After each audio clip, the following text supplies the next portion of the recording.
এক ভারত আত্মনির্ভর ভারত থিম নিয়ে 7 দিন ব্যাপী এনএসএস ক্যাম্পিং শুরু হয় কোলাই দ্বাদশ শ্রেণী বিদ্যালয়। মঙ্গলবার অনুষ্ঠানের সূচনা করে নামভাষা পঞ্চায়েত সমিতির সদস্য অজয় অধিকারী সহ উপস্থিত অতিথিগণদের মধ্যে উপস্থিত ছিলেন ধলাই জেলার যুব কল্যাণ ও ক্রীড়া দপ্তরের আধিকারিক দিবাকর দেবনাথ, বিদ্যালয়ের প্রিন্সিপাল সুশীল চন্দ্র দাস সহ অন্যান্য।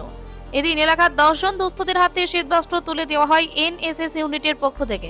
তাদের এই বিশেষ ক্যাম্পে 7 দিন ব্যাপী কর্মশালার মধ্যে রয়েছে স্বচ্ছ ভারত অভিযান, দুস্থ গরিব ছাত্রছাত্রীদের মধ্যে পঠন সামগ্রী বিতরণ, রোগীদের মধ্যে ফল মিষ্টি বিতরণ, ছাত্রছাত্রীদের সচেতনতার লক্ষ্যে সাইবার ক্রাইমের উপর কর্মশালা, কুইজ কম্পিটিশন সহ অন্যান্য।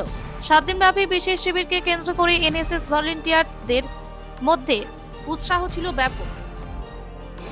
যে কার্যক্রম এটা সমাজের সাথে যুবকদের যুক্ত করে পজিটিভ ওয়েতে যে কাজ করার একটা দৃষ্টিভঙ্গি এবং আগামী যে ভবিষ্যৎ প্রজন্ম তাকে সুরক্ষা দেওয়া, তার প্রতি সমাজের প্রতি একটা দায়বদ্ধতা নিয়ে কাজ করা, সমাজের ডেভেলপমেন্টের ক্ষেত্রে একটা বলিষ্ঠ ভূমিকা গ্রহণ করে।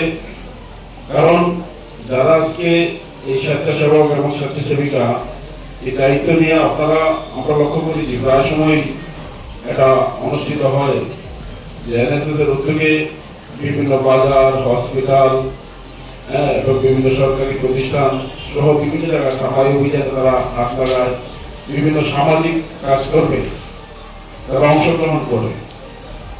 একটা বিষয় প্রথমত হচ্ছে শৃঙ্খলা। আগে নিজেদের মধ্যে শৃঙ্খলা থাকতে হবে।